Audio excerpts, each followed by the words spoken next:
Hello everyone, my name is Shen, and this is my project, an investigation into formulating fluid structure interaction problems within the framework of analytical mechanics.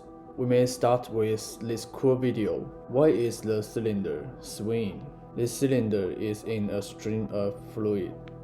The colored lines shading behind the cylinder show the formation of vortex. This vortex can force the structure to oscillate. This phenomenon is called vortex-induced vibration, or VIV, which is a kind of fluid structure interaction, or FSI.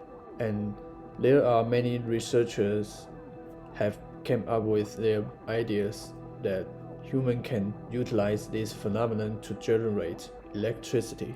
The same idea emerged out of my mind too, thus I designed my own device. This is the initial goal of my project.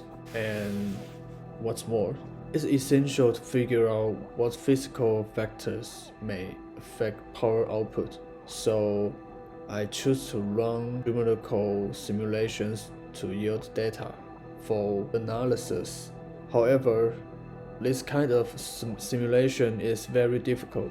After many efforts, I still cannot carry out a successful run, so I shift my focus to a detailed investigation into the mathematics in the present literature, which involves in analytical mechanics.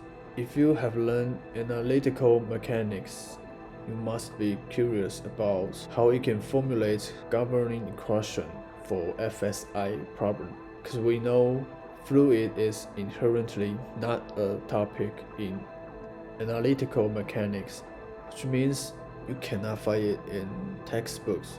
That's because fluid and non-fluid have their own appropriate description.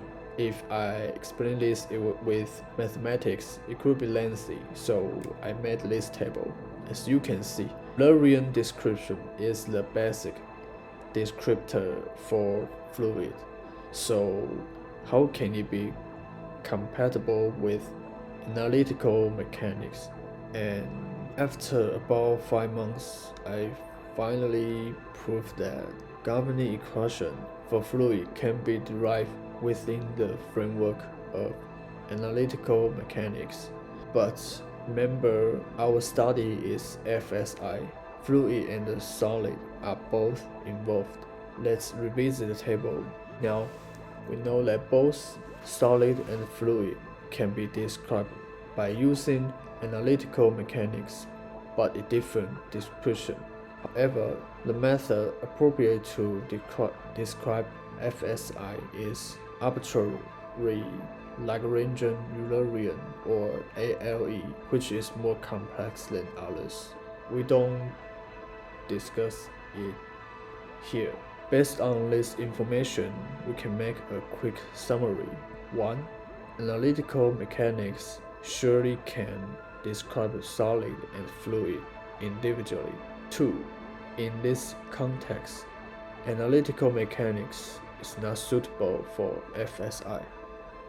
3. ALE is beyond the scope of my current derivation, so I cannot categorically state that ALE is incompatible with analytical mechanics.